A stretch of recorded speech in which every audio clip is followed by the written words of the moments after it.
Informațiile pe care le vom prezenta în continuare au o natură specială. Sperăm ca prejudecățile sau concepțiile învechite să fie înlăturate, astfel încât mesajul acestui film să fie înțeles în mod corect.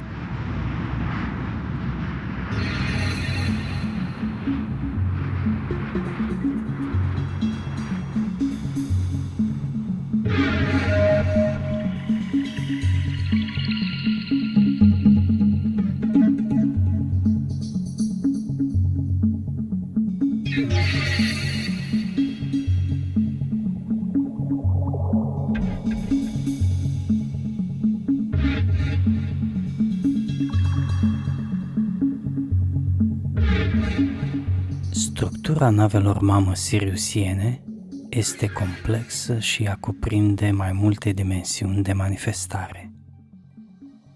Există o parte fizică a navei, dar de asemenea există și partea ei subtilă, care implică frecvențele eterice, cele astrale, mentale și chiar cele cauzale. În legătură cu aceste aspecte, explicații detaliate pot fi urmărite în seria noastră de documentare Terra Galactica, episodul 2.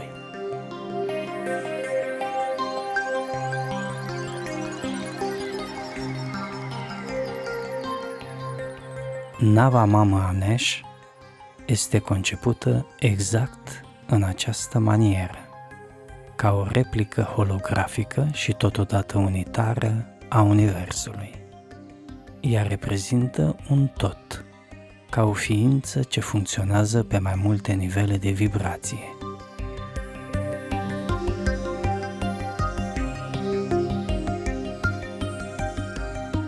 Frecvența de vibrație a planului fizic este cea mai joasă și tocmai de aceea, așa cum este firesc, partea fizică a navei se află în zona ei inferioară.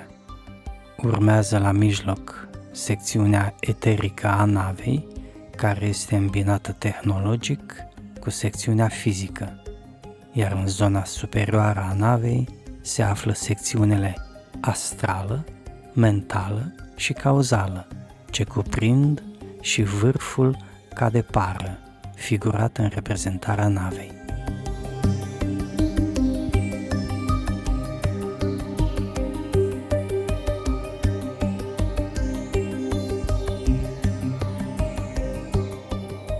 Ceea ce vom expune în continuare este corelat mai ales cu dimensiunea fizică a navei mama a Nesh. Diametrul giganticei nave este aproximativ jumătate din diametrul planetei noastre, iar partea ei fizică reprezintă mai mult de o treime din structura ei, fiind mai mare decât celelalte secțiuni care sunt subtile.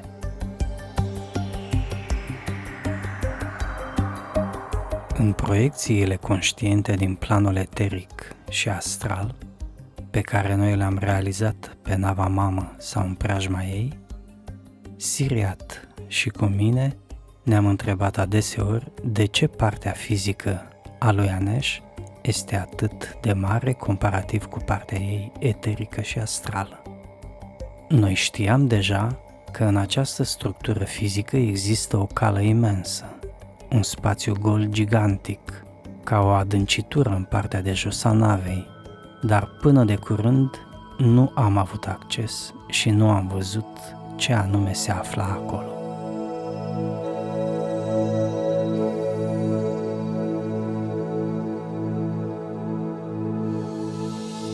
De-a lungul timpului, noi am aflat multe elemente despre structura eterică și astrală a navei mamă, dar prea puține despre cea fizică. Această stare de lucruri a durat până în luna august 2014, când, fiind invitați pe navă în plan eteric, ni s-a arătat specificul acelei zone gigantice ce reprezintă structura ei fizică.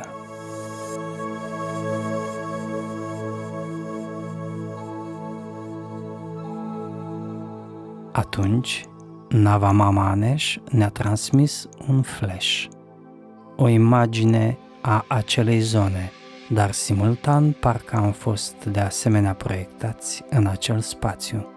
Cu alte cuvinte, era ca și cum ne aflam realmente în acea zonă, trăiam, simțeam și experimentam tot ceea ce se afla acolo.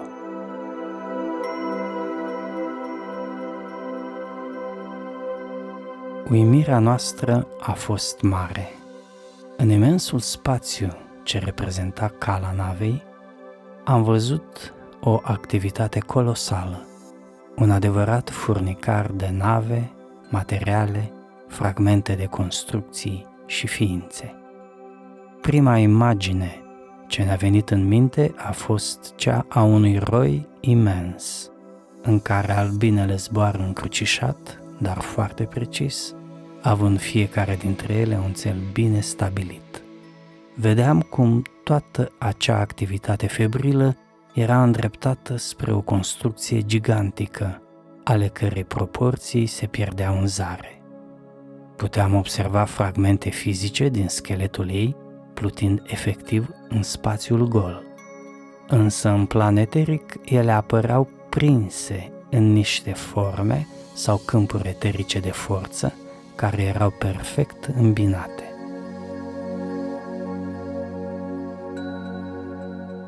Ne dădeam seama atunci de diferența dintre materia fizică și cea eterică prin faptul că în plan eteric ea apărea cumva translucidă și având uneori anumite irizații în jurul formei.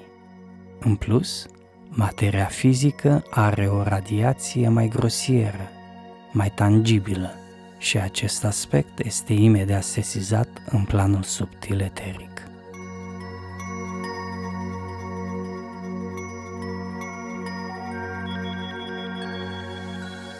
Am observat că ceea ce se construia atunci era chiar în planul fizic. Cu toate acestea, uriașul ansamblu era de asemenea structurat după principiul holografic universal, adică el implica și dimensiunile subtile eterică, astrală, mentală și cauzală.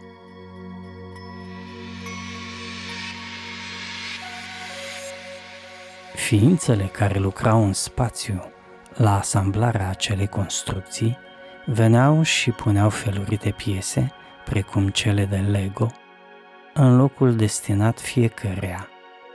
Spre deosebire de o construcție obișnuită de pe pământ, care se realizează în fabrici sau în uzine, acolo nu era vorba despre un ansamblu de materie amorfă, de șuruburi, piulițe, cadre și alte asemenea elemente specifice tehnologiei contemporane de pe planeta noastră. La siriusieni, părțile fizice ale unei construcții, mai ales de asemenea dimensiuni, sunt intim îmbinate cu părțile ei eterice printr-o tehnologie foarte avansată.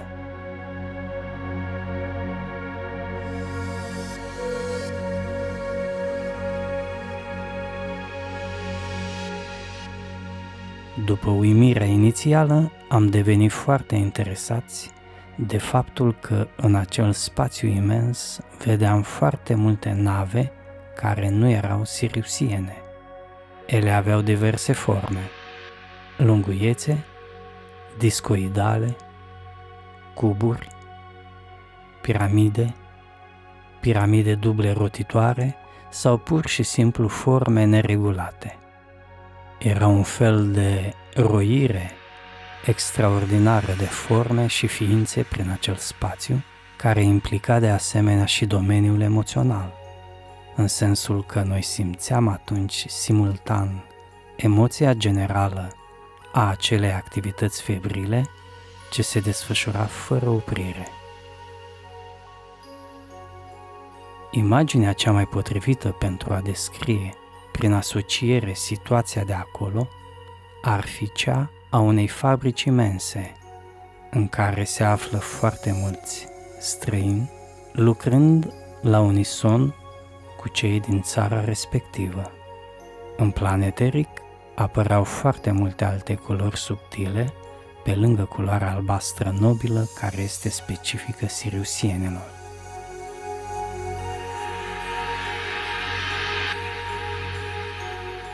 Noi vedeam atunci atât structura fizică a ceea ce se construia acolo, cât și elementele energetice din planul eteric ce corespundeau acelei construcții. În plus, unele dintre navele care zburau în acel spațiu imens le percepeam a fi în plan fizic, altele în plan eteric. Așa după cum am spus, realizam diferența între ele prin faptul că în plan eteric lucrurile au tendința să fie oarecum translucide, pe când în planul fizic ele apar ca fiind concrete, opace. Însă ceea ce dorim să subliniem în mod deosebit este că acel furnicar colosal de ființe, nave, materiale și energii nu era doar ceva mecanic, ceva automat. Cu alte cuvinte, nu era ca și cum nava Mama Anesh ne-ar fi anunțat simplu că în calea ei cineva construiește ceva, ci că ceea ce se afla acolo era sub protecția ei. Acest aspect ne-a atras în mod deosebit atenția, iar în continuare nava mamă ne-a dezvăluit unele elemente care ne-au uluit profund, lămurind acest mister.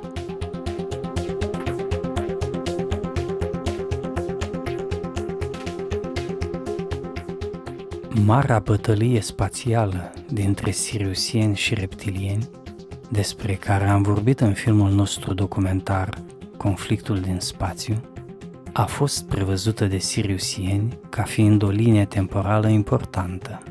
Ei au văzut atunci că o imensă flotă a Alianței Răului, în frunte cu reptilienii, urma să-i atace în mod furibund.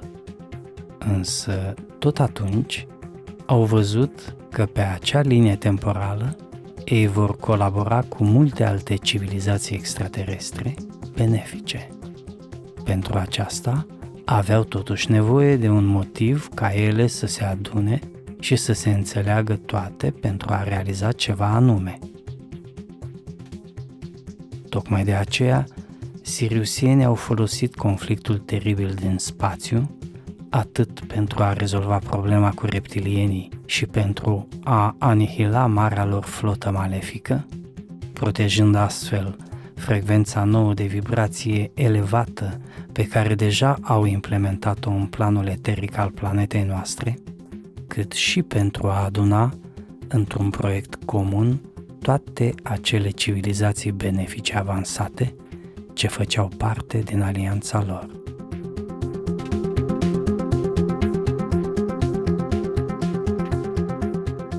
Atunci când nava Mama Anesh ne-a expus această situație, noi ne-am manifestat nedumerirea, crezând că pentru reunirea acelor civilizații care formau o alianță benefică, nu era nevoie de un pretext special.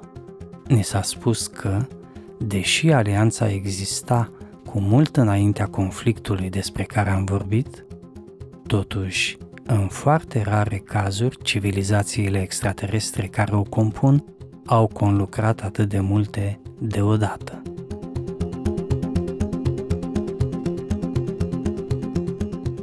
Chiar dacă această alianță cuprinde multe civilizații, totuși, ele nu se reunesc imediat, la comandă, de fiecare dată când sunt solicitate. Liberul arbitru și disponibilitatea fiecăreia dintre ele sunt elementele principale care contează în astfel de situații.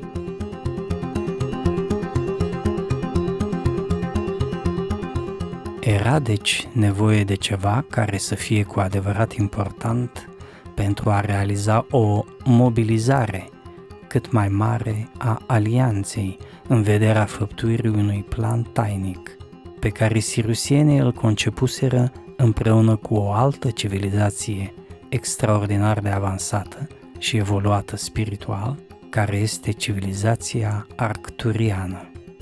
Despre această civilizație foarte specială și despre legăturile ei cu civilizația siriusiană vom reveni cu amănunte în unele dintre filmele noastre viitoare.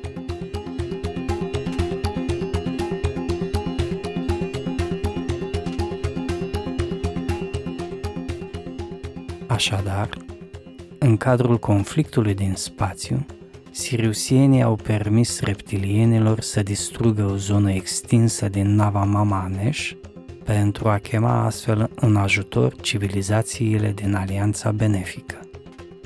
Nava mamă a fost avariată destul de grav, astfel încât a fost nevoie de foarte multe nave care să creeze scutul protector în jurul zonei afectate, să aducă plasmă din soare și să înceapă repararea acelei zone, până când nava mamă însăși a putut să se deplaseze pentru a se alimenta cu plasmă din soare.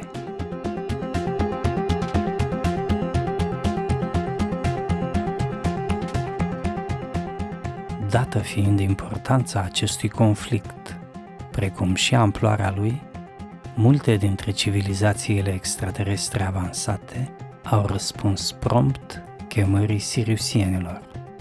Ele realizau că, dacă reptilienii și acoliții lor ar fi câștigat bătălia spațială, atunci pericolul extinderii acestora creștea foarte mult, amenințând propria lor securitate. De aceea, prezența civilizațiilor din Alianța Benefică a fost masivă, iar cu acea ocazie, siriusienii le-au dezvăluit unele elemente despre modul în care ei construiesc navele spațiale.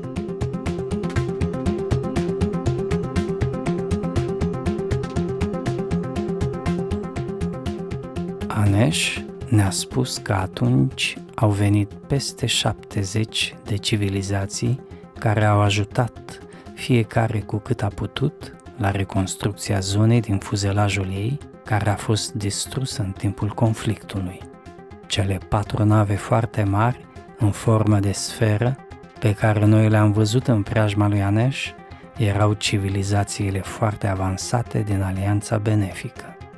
Ele au fost primele care au venit imediat după începerea conflictului, fiind urmate de multe alte nave mai mici ce aparțineau altor civilizații.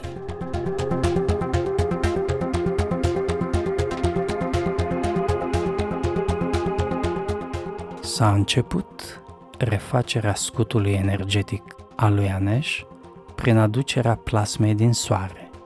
În acest fel se reconstruia forma eterică a navei mamă, care era și ea distrusă parțial. O astfel de acțiune nu este ușor de realizat, mai ales că zona distrusă în timpul bătăliei reprezenta aproximativ o cincime din volumul întregii nave, iar spărtura din fuzelaj era, după aprecierea noastră, ceva mai mare de jumătate din dimensiunea Australiei, cam 2500 de kilometri. Pentru a reface structura energetică și vitală a navei mamă în acea zonă și pentru a putea conlucra cu celelalte civilizații din Alianța Benefică, siriusienii trebuiau să-și armonizeze propriul lor corp eteric cu cel al ființelor din civilizațiile respective ale Alianței. Acest lucru poate fi ușor de înțeles dacă ne gândim la funcționarea unui computer, în care este necesar să existe compatibilitate între diferitele programe soft care sunt rulate în interiorul lui.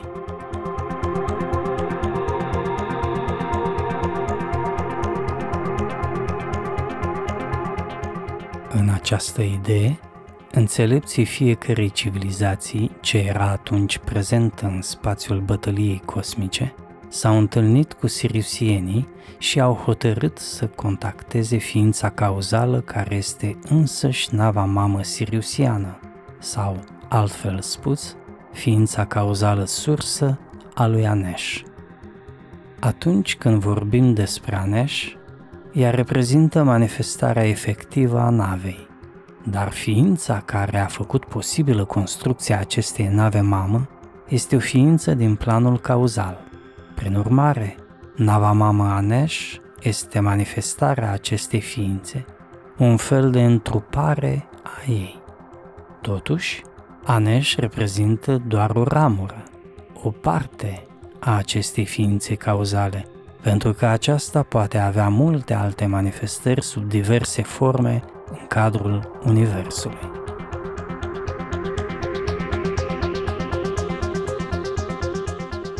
S-au primit astfel de la această ființă cauzală date noi de refacere a structurii eterice a navei mamă. Apoi au fost aleși purificatorii, precum și ființele siriusiene care lucrau la tehnologia navei mamă, ce rezonau cel mai bine cu aceste noi date.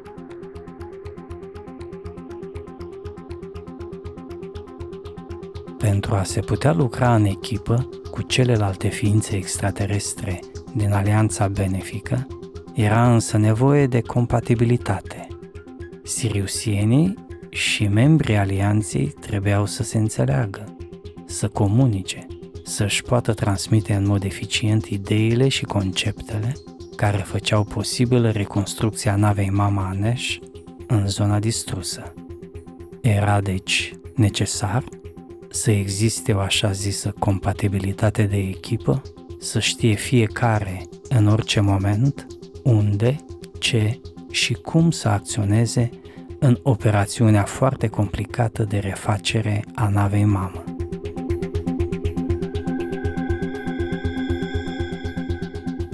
Aceasta s-a dovedit a fi o muncă extrem de complexă, pentru că nu este deloc ușor să corelezi și să armonizezi cunoștințele, ideile și planurile a câteva zeci de civilizații într-o singură direcție. Anesh ne-a spus că dintre ființele siriusiene de la bordul ei, 10% s-au ocupat de această legătură cu celelalte civilizații pentru ca ele să poată lucra în mod eficient și armonios împreună. Aceasta înseamnă că sarcinile respective au fost realizate de aproximativ 25-30 de milioane de ființe siriusiene. Ele au fost de asemenea ierarhizate, exact ca în cazul unui lanț de conducere. Practic vorbind, toate aceste ființe, inclusiv Amun, au primit un set precis de rezonanțe energetice de la ființa cauzală ce reprezintă sursa navei Mama Anesh și l-au asimilat pentru a putea colabora cu celelalte civilizații din alianța benefică în vederea refacerii navei.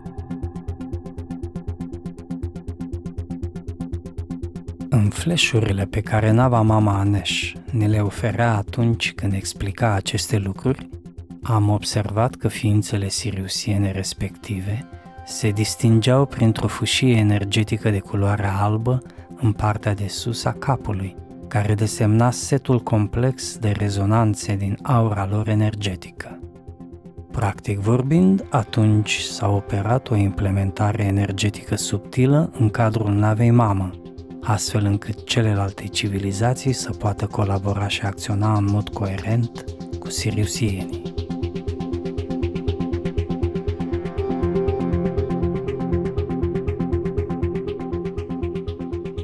Din cele ce ne-a prezentat Anesh, pasul următor în desfășurarea operațiunii de reconstrucție a zonei avariate a fost cel al aducerii plasmei solare, absolut necesară pentru refacerea resurselor energetice la acel nivel. Noi am observat că navele care aduceau plasmă intrau în câmpul energetic al lui Anesh, în interiorul ei, în dreptul spărturii imense din fuzelaj, și apoi se opreau în diferite locuri ale acesteia. În plan eteric se putea observa că acolo există deja o anumită formă. Vedeam atunci cum din forma respectivă apăreau un fel de valuri de lumină, care mai apoi erau absorbite de Anesh. Absorbția energiei plasmatice se făcea direct în plan eteric, totdeauna în formă spiralată, prin așa numitele vene energetice ale lui Anesh, care erau ca niște conducte mai strălucitoare. Ceea ce ne-a uimit însă foarte mult era faptul că această extraordinară conversie instantanee a plasmei în energie eterică și apoi absorbția ei în structura energetică a navei, în zona distrusă, se făcea atom cu atom. Acest proces este greu de imaginat cum ar putea avea loc în planul fizic, însă în planul eteric el putea fi distins în mod clar. De altfel, una dintre caracteristicile tehnologiei siriusiene la construcția navelor spațiale este aceea că structurile substanțelor și metalelor, în special titan și aur, care sunt folosite pentru realizarea părții fizice a construcției, sunt monoatomice.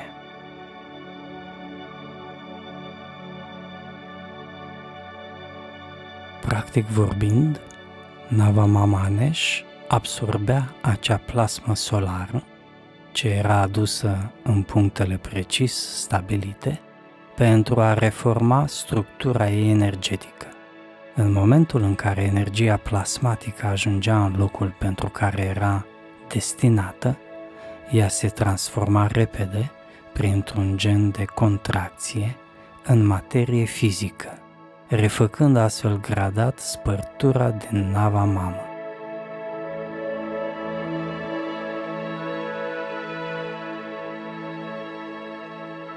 În jurul unor astfel de manifestări energetice, care implicau transformarea energiei plasmatice în materie fizică, roiau nenumărate alte nave mici și drone, de felurite mărimi și forme, care susțineau și ajutau tehnologic procesul prin crearea unor câmpuri rotitoare, astfel încât orbitalii atomilor de plasmă să fie legați unii de alții în mod corect.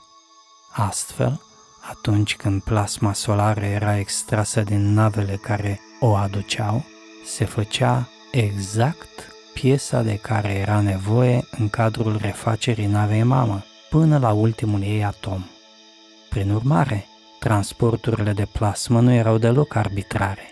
Nimic nu se realiza după ochi, ci exact cât trebuia pentru piesa sau secțiunea respectivă din nava mamă, care trebuia refăcută. Tocmai de aceea, era necesar să existe o foarte bună coordonare și rezonanță de stare mentală între siriusieni și celelalte civilizații din alianță, pentru ca aceste acțiuni complexe să fie realizate în mod perfect. Am putut observa atunci că exactitatea cu care se lucra în această direcție era uluitoare.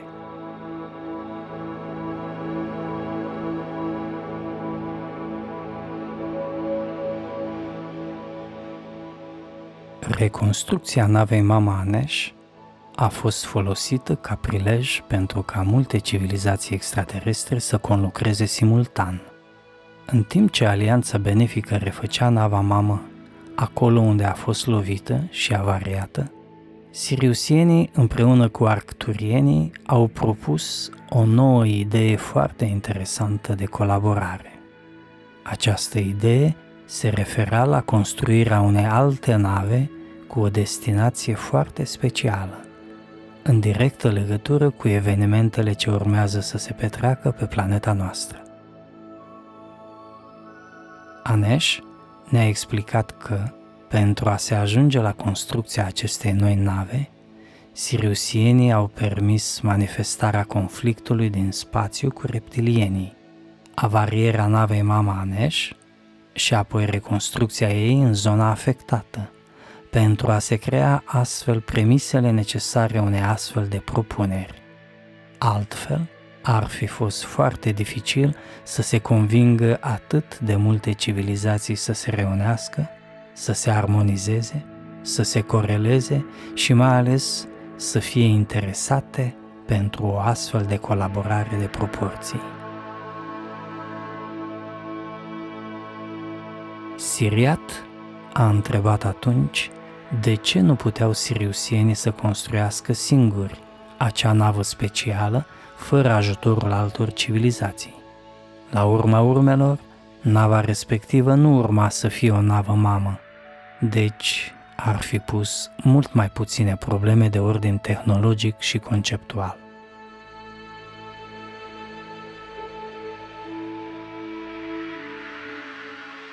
Anesh ne-a explicat că siriusienii au văzut pe linia temporală principală a viitorului faptul că bătălia spațială urma inevitabil să aibă loc într-o formă sau alta, astfel încât au decis ca toate acestea să se petreacă atât pentru a realiza colaborarea strânsă cu celelalte civilizații, cât și pentru a înfrânge pe reptilieni. În acest fel, se cimenta noua frecvență de vibrație superioară a Pământului și totodată se elimina influența buclelor temporale impuse de reptilieni. Prin urmare, se poate spune că din partea siriusienilor a fost o mișcare pluridimensională, foarte complexă, care servea mai multe țeluri.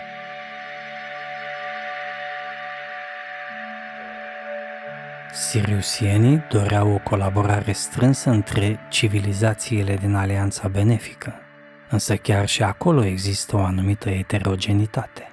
Nu toate civilizațiile sunt la nivelul siriusienilor, arcturienilor sau pleiadienilor.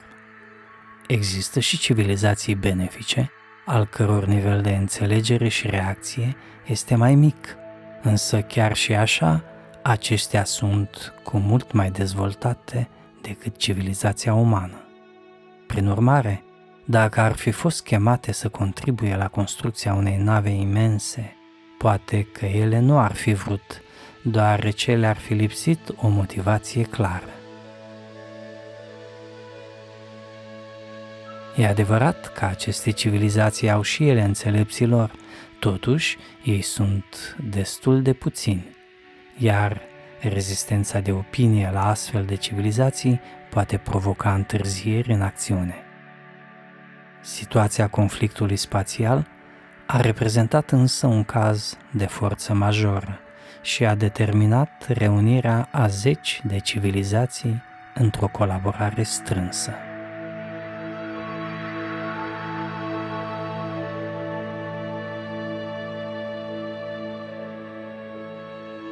Așadar, chiar în timp ce partea distrusă din nava mamă era refăcută, siriusienii au transmis civilizațiilor din alianță propunerea de colaborare pentru construirea unei noi nave în giganticul spațiu, ca o cală din interiorul lui Anesh. Spațiul din partea de jos a navei mamă este ușor bombat și gol, pentru că acolo sunt câmpuri magnetice imense, unde forma fizică nu rezistă prea mult timp. El este însă foarte bun pentru construcția navelor cosmice, deoarece câmpurile de forță foarte intense permit controlul eficient asupra fiecărui atom implicat în construcția respectivei nave. Planul lor, conceput împreună cu civilizația arcturiană, întârzie pentru o perioadă de timp apariția navelor uriașe pe cerul planetei noastre pentru a ajuta umanitatea. Majoritatea oamenilor de pe planeta noastră este atât de speriată și de ignorantă în ceea ce privește existența ființelor extraterestre, încât reacția ei de panică într-un astfel de scenariu ar strica și ceea ce a fost realizat până acum în direcția evoluției umanității. Aproape sigur, guvernele lumii și în special cele ale marelor puteri ar ataca imediat navele extraterestre de pe cer și atunci s-ar crea un adevărat haos la nivelul populației Pământului.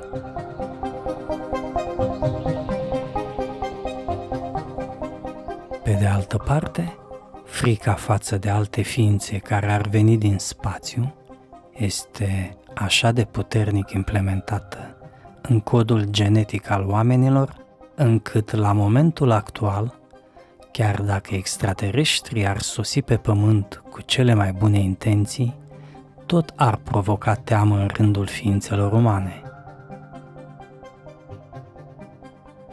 Ființele extraterestre benefice nu pot trece peste această manifestare și tocmai de aceea ele preferă să se retragă, respectând reacția oamenilor. Aceasta este rațiunea pentru care siriusienii urmăresc să se adapteze cât mai bine din punctul de vedere al interacțiunii cu ființele umane, astfel încât acestea să nu se sperie, dar nici să nu fie dezinteresate. Totuși, siriusienii nu își pot doza nici ei sub o anumită limită capacitățile pe care le au, deoarece, pe de o parte, aceasta nu e în firea lucrurilor, iar pe de altă parte, oamenii înșiși trebuie să facă anumite eforturi pentru a înțelege în mod corect situația actuală și a evolua. Cu alte cuvinte, trebuie să facă ei înșiși anumiți pași în direcția evoluției, astfel încât contactul extraterestru să fie realizat într-un mod cât mai natural.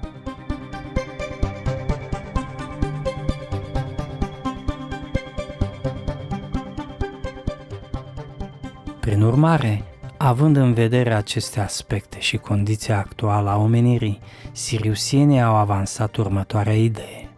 Deocamdată, contactul direct cu umanitatea nu poate să aibă loc cu navele pe cer și cu prezența naturală a ființelor extraterestre printre oameni. Atunci, ei au propus să fie creat un dispozitiv sofisticat cu o tehnologie foarte avansată care să filtreze într-o primă etapă emisiile lor energetice către oameni până la momentul în care se vor putea manifesta liber și fără nicio problemă pe pământ. De asemenea, același dispozitiv să amplifice ceea ce pot manifesta oamenii către siriusieni și către alte civilizații benefice din alianță. Cu alte cuvinte, acea tehnologie ar trebui să fie capabilă să amplifice forța și capacitățile ființelor umane care doresc să stabilească în mod benefic contactul cu civilizațiile alianței. Totodată, ea ar trebui să micșoreze impactul energetic care ar putea deranja psihicul ființei umane atunci când ființele extraterestre benefice ar lua legătura cu oamenii. Practic vorbind, o astfel de tehnologie foarte avansată ar face mult mai tangibil contactul dintre extraterestri și oameni și totodată ar pregăti cu succes drumul pentru realizarea contactului fizic efectiv cu civilizațiile extraterestre. Această tehnologie este de fapt concretizată într-o navă cosmică gigantică, asamblată în partea de jos din interiorul navei Mama Anesh, ce se aseamănă cu o cală. Acest spațiu este ca o deschizătură imensă, a cărei mărime noi am apreciat-o ca fiind aproximativ 2/3 din continentul Europa, deci aproape 3800 de kilometri în lungime și aproximativ 1800 de kilometri în înălțime.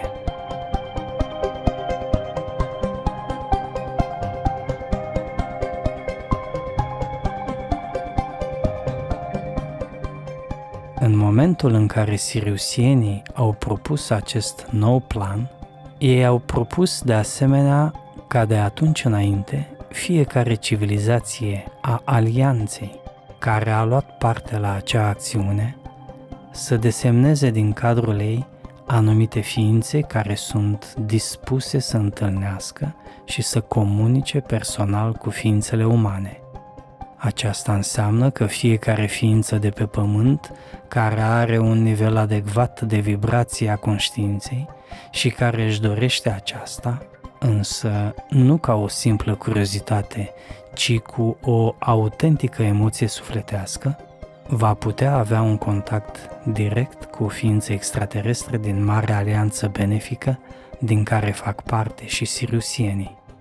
Anesh ne-a spus că, în prima fază, aproape 100 de milioane de ființe extraterestre, aparținând civilizațiilor din Alianță, au răspuns că sunt dispuse să realizeze astfel de contacte cu ființele umane de pe Pământ.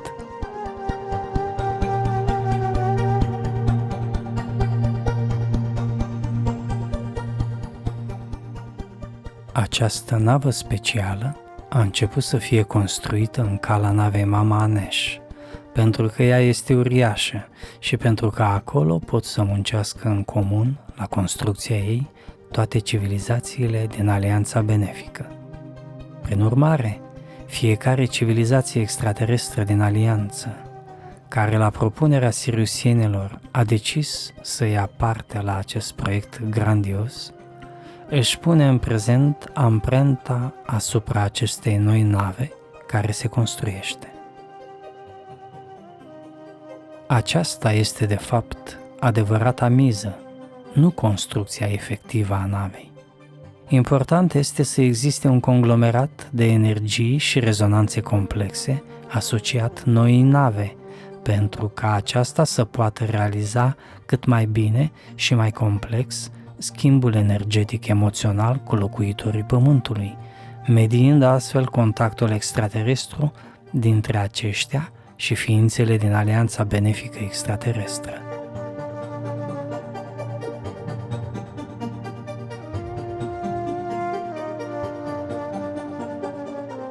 S-a propus astfel o formă, o dimensiune și o structură a noii nave, care să reprezinte specificul fiecărei civilizații din Alianță ce participă la acest proiect amplu. Forma navei a fost stabilită ca fiind perfect rotundă atunci când este privită de sus, iar atunci când este privită din lateral să fie de forma unei lentile perfecte care este concavă. Tocmai de aceea noi am numit-o nava lenticulară, iar dimensiunea acestei uriașe lentile este cu adevărat uimitoare, căci ea măsoară aproape 3500 de kilometri în diametru și 1200 de kilometri în înălțime.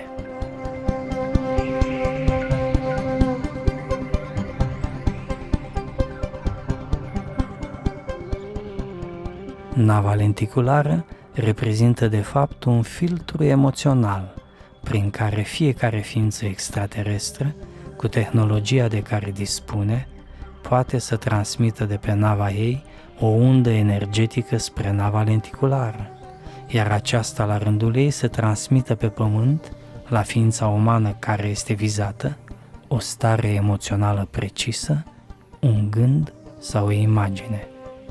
În acest fel, nava lenticulară va crea, prin analogie cu hologramele, așa numitele emograme, adică ea va putea reproduce acea ființă extraterestră care va apărea ca o stare telepatică, emoțională sau chiar ca imagine lângă o ființă umană.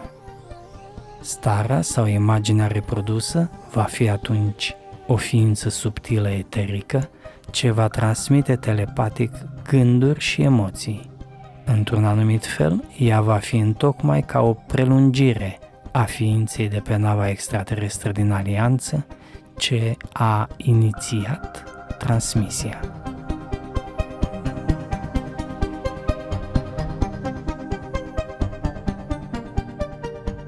Prin intermediul navei lenticulare, unda energetică complexă va fi focalizată pe Pământ spre ființa umană, căreia îi este destinată. Situația va fi ca și cum lângă ființa umană în cauză s-ar afla chiar acea ființă extraterestră, numai că nava lenticulară va avea capacitatea de a filtra emoțiile și energia în funcție de posibilitățile pe care acel om le are. De pildă, dacă ființa umană respectivă are capacitatea de a simți tactil mai bine, atunci acel simț va fi amplificat și va avea un rol preponderent în realizarea contactului. Dacă ea va vedea mai bine, atunci simțul văzului va fi cel amplificat și așa mai departe, în funcție de afinitățile sau caracteristicile fiecăruia. Prin urmare, datorită acțiunii specifice a navei lenticulare, fiecare ființă umană care dorește să realizeze în mod constructiv contactul cu o ființă extraterestră din alianța benefică, va avea amplificat aspectul energetic care este cel mai favorabil, cel mai permisiv și potrivit pentru a realiza acel contact extraterestru.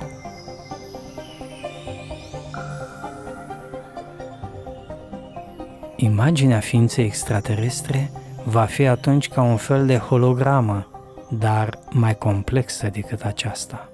Ea nu va avea consistență fizică, dar dacă se va trece cu mâna sau cu trupul prin ea, imaginea respectivă va fi capabilă să inducă emoțiile și trăirile acelei ființe extraterestre pe care ea vrea să le transmită ființei umane cu care stabilește contactul. Comunicarea se va putea realiza însă și telepatic sau verbal.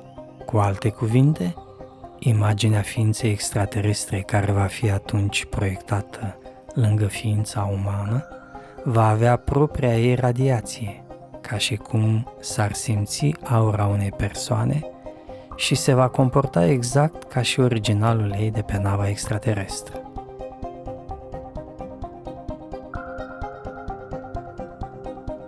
Atunci am întrebat-o pe Anesh, de ce această operațiune nu este realizată de siriusieni chiar prin intermediul ei, adică al navei mamă?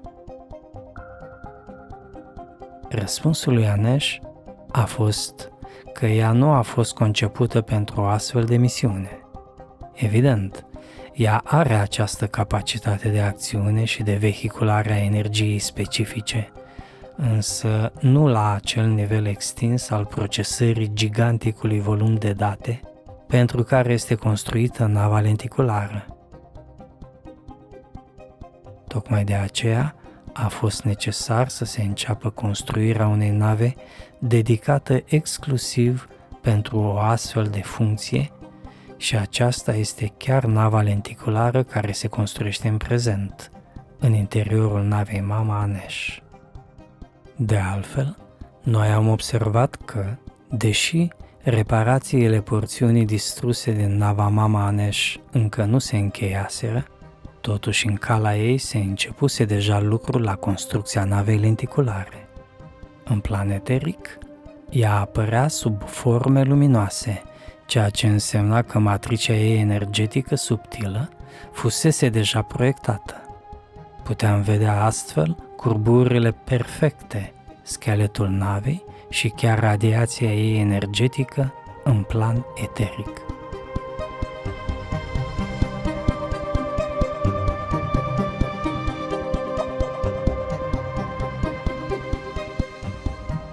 Anesh ne-a spus că nava lenticulară va avea inteligența ei proprie, adică ea se va perfecționa pe măsură ce va lua contact cu ființele umane în modul pe care l-am descris.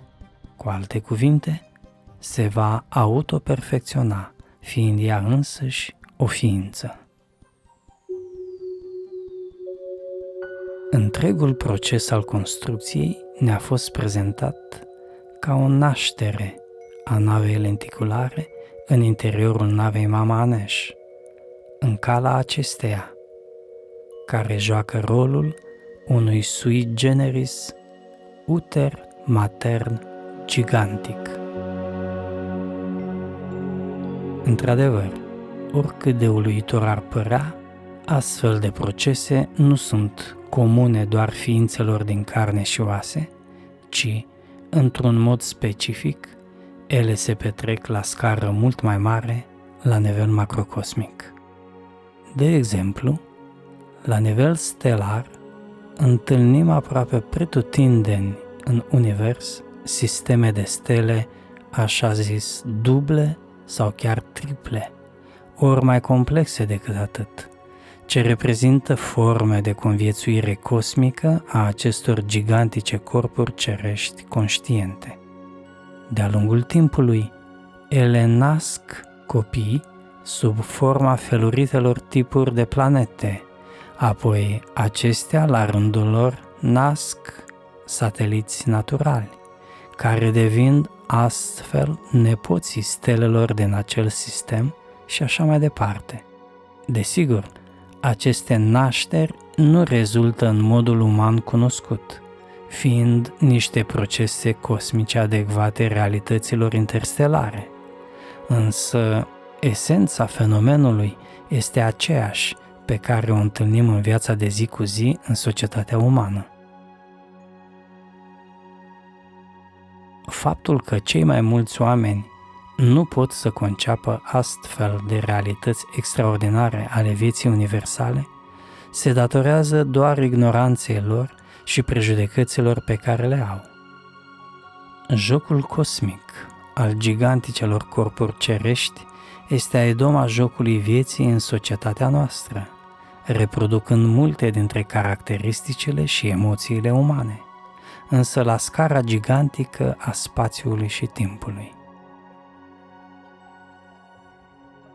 O planetă, o stea, un satelit natural sau o cometă nu trebuie neapărat să vorbească pentru ca noi să spunem că ele sunt ființe dotate cu conștiință. Luptele interne din cadrul unui sistem solar pentru a dobândi locul pe anumite orbite în jurul stelei respective, ciocnirile violente sau pedepsele pe care stelele le aplică uneori familiilor de planete pe care ele le guvernează, toate acestea și încă multe alte fenomene extraordinare ce pot fi asociate unor trăiri, acțiuni și emoții din viața umană, sunt realități foarte palpabile pe care astronomii și astrofizicienii nu le înțeleg și nu le intuiesc deocamdată.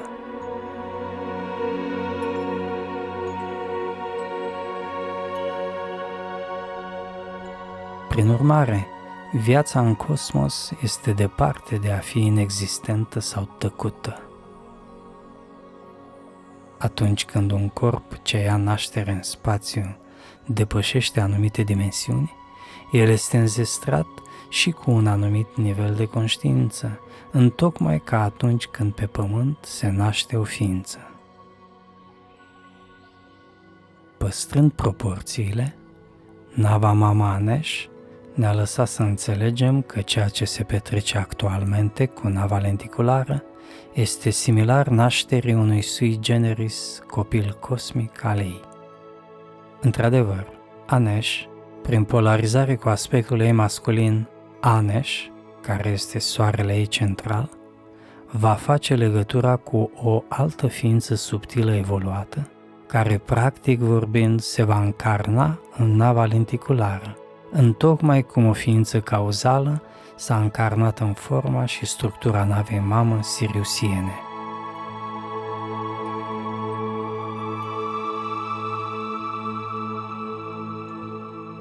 Anesh ne-a spus că ființa care se va încarna în nava lenticulară este o entitate cauzală foarte complexă, tocmai pentru că este nevoie ca ea să poată corela și media mai multe civilizații, mai multe tehnologii în ea însăși. Capacitatea ei tehnologică este colosală. Deși Anesh nu ne-a specificat în mod clar, noi bănuim că este vorba de câteva dispozitive precum niște computere cuantice enorme care vor deservi giganticul flux de informații extrem de complexe ce vor trebui să fie gestionate simultan. Nava Mamă ne-a spus că este posibil ca în viitor acest flux de comunicare să ajungă la un număr de 10 de milioane de contacte extraterestre simultan. Având în vedere extraordinara complexitate a proiecțiilor, emogramelor și a energiilor vehiculate, capacitatea de procesare instantanee a navei trebuie să fie cu adevărat gigantică. Pentru a ne face o cât de mică idee, să luăm în calcul faptul că în prezent reproducerea unei holograme interactive la nivel incipient și pentru un scurt timp, doar ca imagine vizuală, excluzând energia emotivă care este extrem de complexă, dă încă multă bătaie de cap oamenilor de știință.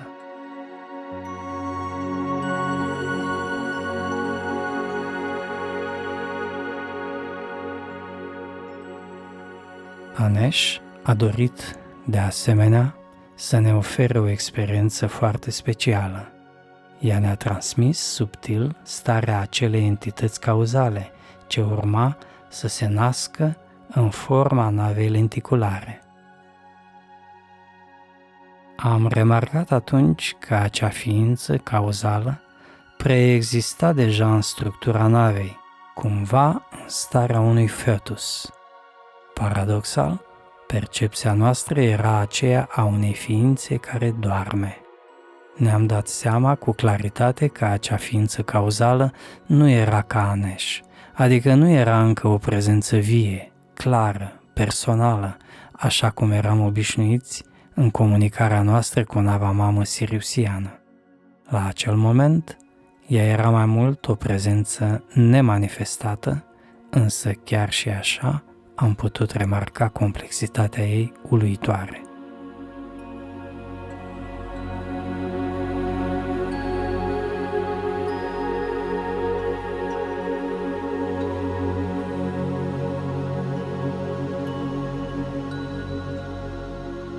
Anesh ne-a spus că, după ce construcția va fi încheiată, nava lenticulară va ocupa o poziție între Pământ și Lună, cam la jumătatea distanței dintre acestea, foarte puțin mai înspre Lună. Deși natura ei este fizică, totuși nava nu va fi văzută deoarece își va modifica frecvența de vibrație rămânând în planul eteric. Chiar dacă alte nave cosmice, terestre sau extraterestre vor trece prin acea zonă, ele vor trece atunci pur și simplu prin nava lenticulară, dar vor simți totuși că ceva se află acolo, deoarece câmpul eteric al navei va uniformiza subtil energia din zona respectivă a spațiului cosmic. Nu vor mai fi zgomote datorate radiațiilor cosmice, nu vor mai fi meteoriți, asteroizi sau alte corpuri materiale care să treacă prin acea zonă. Restul aparatelor vor funcționa fără probleme, pentru că totuși nava se va afla în alt plan de vibrație superior planului fizic.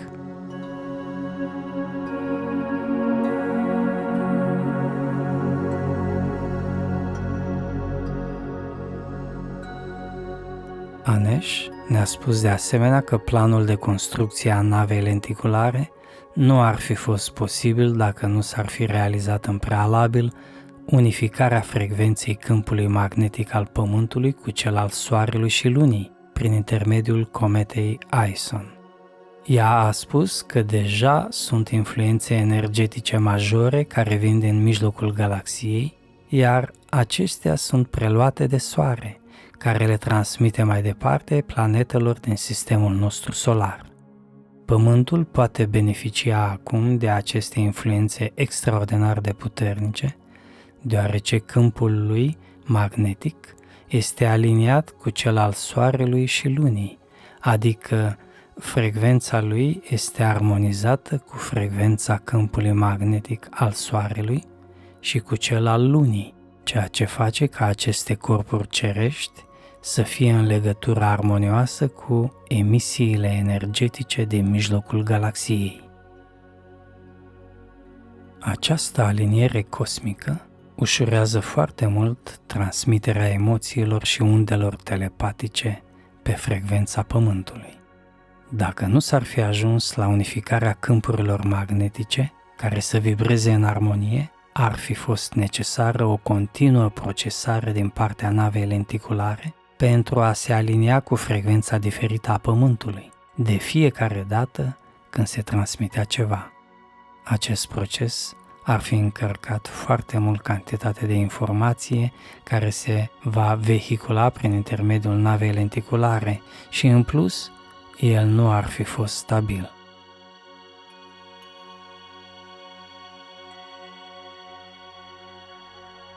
Emogramele intermediate de nava lenticulară vor fi modulate pe frecvențele specifice lunii, care atunci devin semnalul purtător, întocmai precum undele radio care au un semnal purtător, peste care vine semnalul real audio. La semnalele video există de asemenea un semnal de bază, peste care se suprapun mai apoi semnalele audio și cele video. Explicația pentru care siriusienii procedează în acest mod este simplă. Așa după cum știm, luna influențează mult emoțiile umane. Pe de altă parte, emoțiile reprezintă manifestări ale ființei umane ce sunt în rezonanță cu argintul, ca element chimic special. Cei care vor purta argint vor percepe o încărcare subtilă energetică a acelor obiecte din punct de vedere emoțional. Oamenii vor fi foarte dornici să poarte argint, tocmai pentru că vor simți că în acel fel emoțiile lor vor fi mult mai complexe, mai bine definite, mai frumoase și astfel vor putea interacționa mai ușor cu ființele extraterestre din alianța benefică. Pe de altă parte, cei care simt totuși că energiile lor sunt mai complexe vor avea tendința de a purta mai ales platină.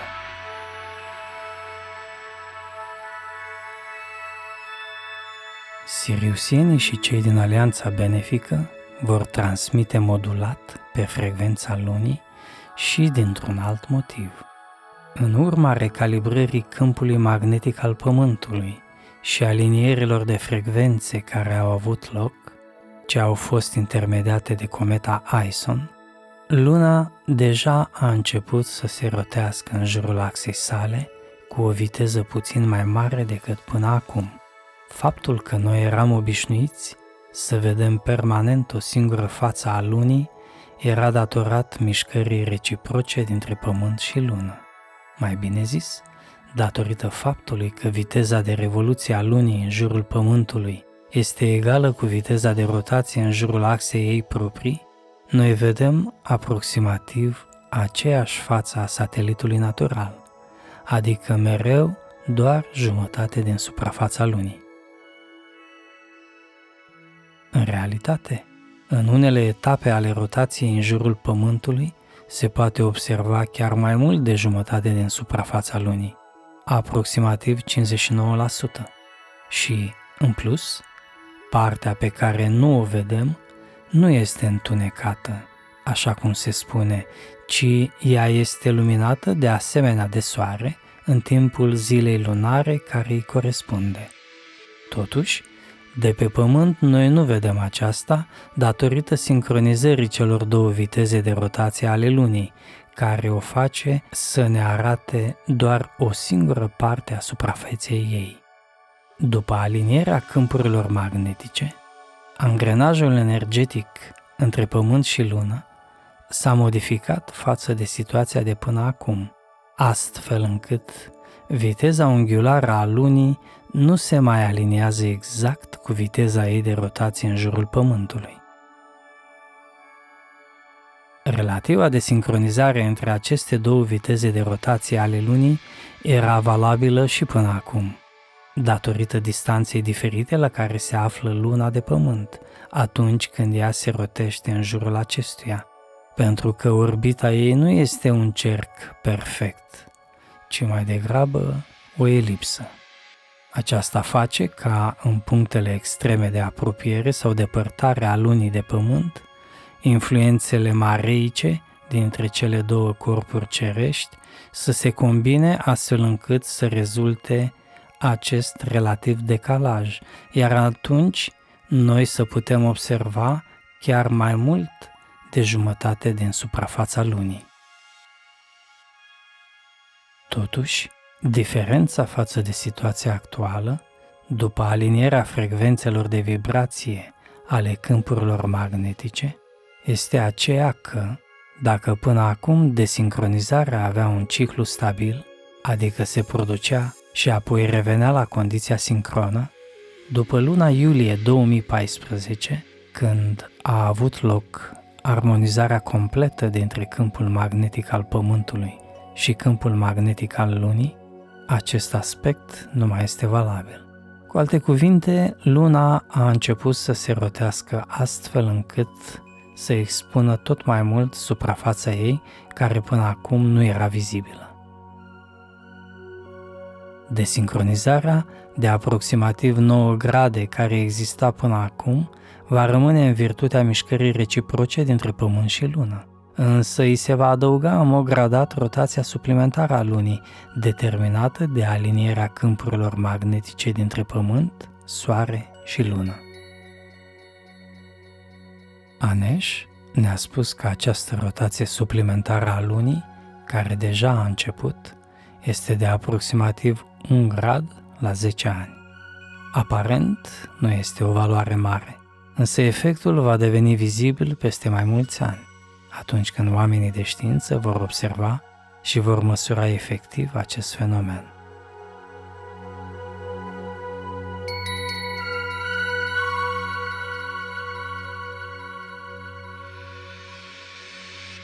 Atunci când Luna va fi deja decalată față de poziția ei actuală, oamenii vor avea deja o cunoaștere destul de clară asupra faptului că pe suprafața ei sunt baze lunare, deoarece acestea se vor putea observa atunci cu destulă ușurință, chiar și prin intermediul telescoapelor de putere medie. Ele vor permite să se identifice pe Lună unele cercuri misterioase cu raze, ori construcții gigantice artificiale. În următorii 10 ani vor apărea frecvent anumite străluciri, ca niște flash-uri repetate, ce vor fi observate pe Lună, obligând astfel oamenii de știință și liderii marilor guverne să dea explicații, pentru că ei nu vor putea ignora la nesfârșit această realitate. Oamenii care se vor uita atunci prin telescop și vor vedea construcțiile sau strălucirile misterioase de pe suprafața Lunii, vor face aceasta cu mare emoție, iar emoția lor va fi suficientă să se transmită la mare distanță. Vor apărea astfel fotografii, imagini cu acele dovezi care vor conține emoția vie a descoperirii și observării lor.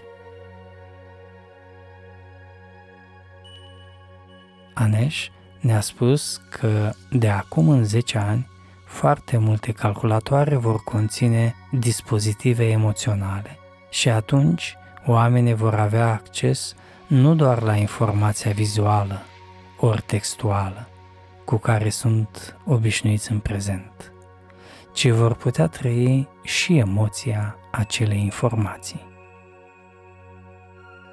În acest context, Anesh ne-a explicat că, din punct de vedere tehnologic, omenirea este la limita submicroscopică, ceea ce face posibilă tot mai mult dezvoltarea nanotehnologiei.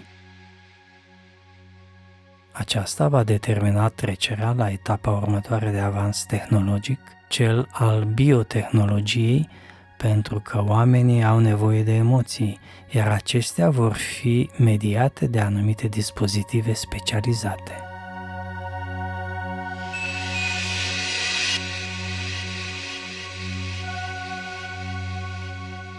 Televizoarele vor avea și ele un dispozitiv intern al emoțiilor ce însoțesc informațiile vizuale pe ecran și ele vor putea fi accesate sau nu, la voință, de către oameni.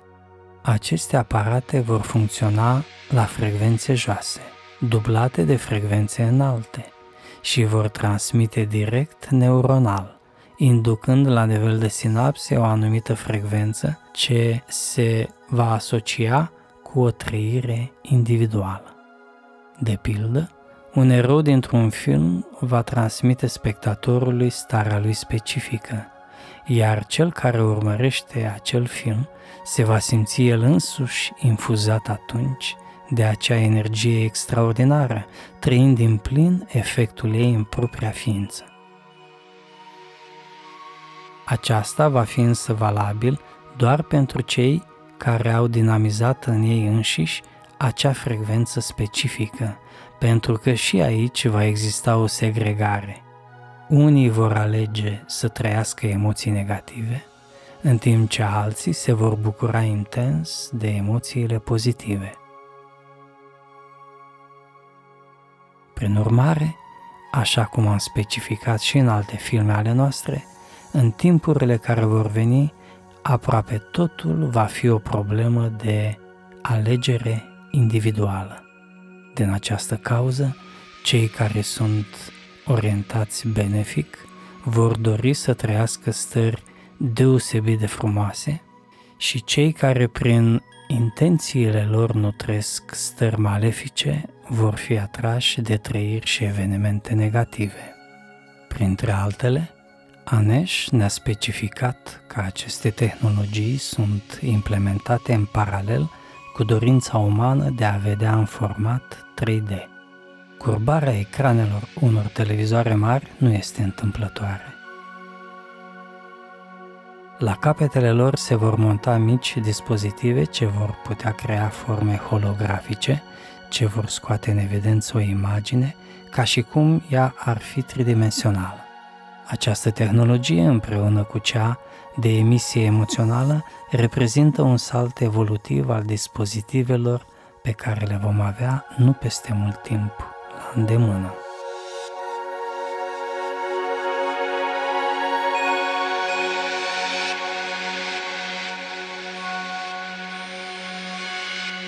Un alt aspect pe care Anesh ne l-a specificat a fost că nava lenticulară face parte din seria de evenimente prin care siriusienii și aliații lor vor canaliza energia specifică dintr-un viitor îndepărtat al Pământului pentru a facilita într-o anumită măsură percepția stării specifice evenimentului care va avea loc pe planeta noastră. Această extraordinară proiecție energetică din viitor va fi destinată celor care sunt pregătiți lăuntric să primească și să înțeleagă o astfel de stare, aspect despre care am vorbit în filmul Cronovizorul eteric. În contextul despre care discutăm aici, lucrurile capătă însă o dimensiune nouă, deoarece se leagă de o tehnologie care va fi inventată pe Pământ în anii care vor urma și care va permite expansiunea trăirilor emotive benefice ale ființelor umane. Explicația pe care Anesh ne-a oferit-o în această direcție este că vehicularea unor energii atât de mari și complexe între civilizațiile extraterestre și pământeni, prin intermediul navei lenticulare, va atinge un anumit prag, astfel încât să poată deschide acel portal prin care se va absorbi energia din viitor care va fi adusă în prezent. Atunci, mulți oameni nu vor mai fi șocați de ceea ce vor trăi cu intensitate, deoarece ei deja vor fi obișnuiți cu realitatea contactului extraterestru prin intermediul navei lenticulare. Ni s-a spus, de asemenea, că siriusienii ar putea infuza ei înșiși energia benefică respectivă, dar atunci nu ar mai fi același lucru cu situația în care ea va trece prin frecvențele care sunt specifice Pământului. Ei au demarat acest plan gigantic pentru a implica multe alte civilizații extraterestre în evoluția umanității. Ideea este că cei care doresc să realizeze lucruri minunate în viață și să ascensioneze spiritual vor constitui o masă comună de ființe care gândesc și rezonează cu aceste adevăruri superioare și, prin intermediul acestei inedite comunicări cu ființele extraterestre, vor începe să se separe de masa inerțială și întunecată a ignoranței, materialismului și reavoinței celorlalți. Tuturor li se oferă această oportunitate de a face pasul înainte, de a evolua. Dar cu toate acestea, doar o parte din omenire va adera la aceste realități superioare.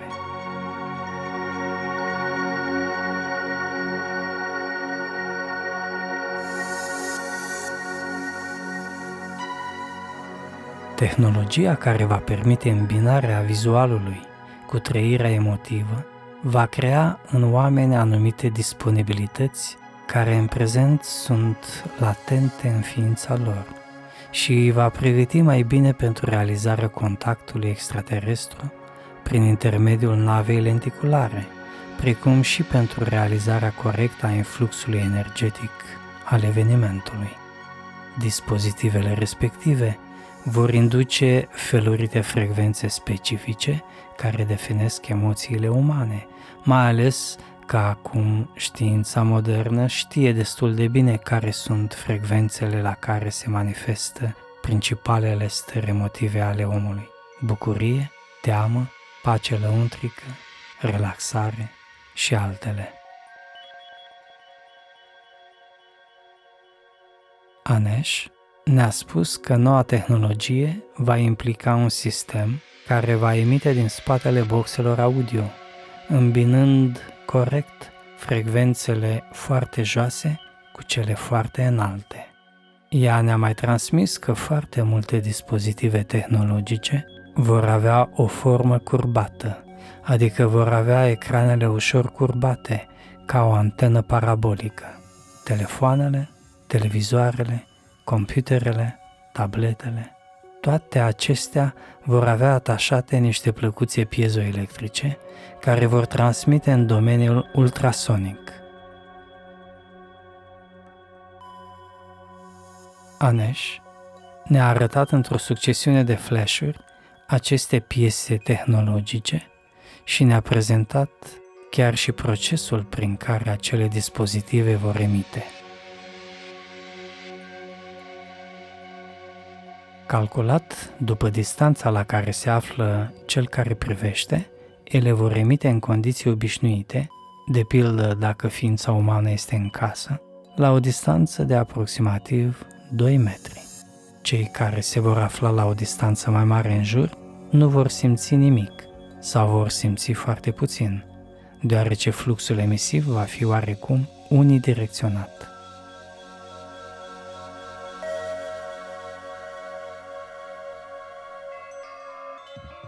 Această tehnologie va apărea pe piață în următorii 10 ani și va funcționa pe baza unor emisii, mai ales în frecvențele foarte joase. Plăcuțele care vor sta la baza concepției unor astfel de dispozitive vor fi nanometrice și independente. Ele vor transmite de sub boxele audio sau din spatele lor, în funcție de locul în care va fi montat dispozitivul tehnologic respectiv.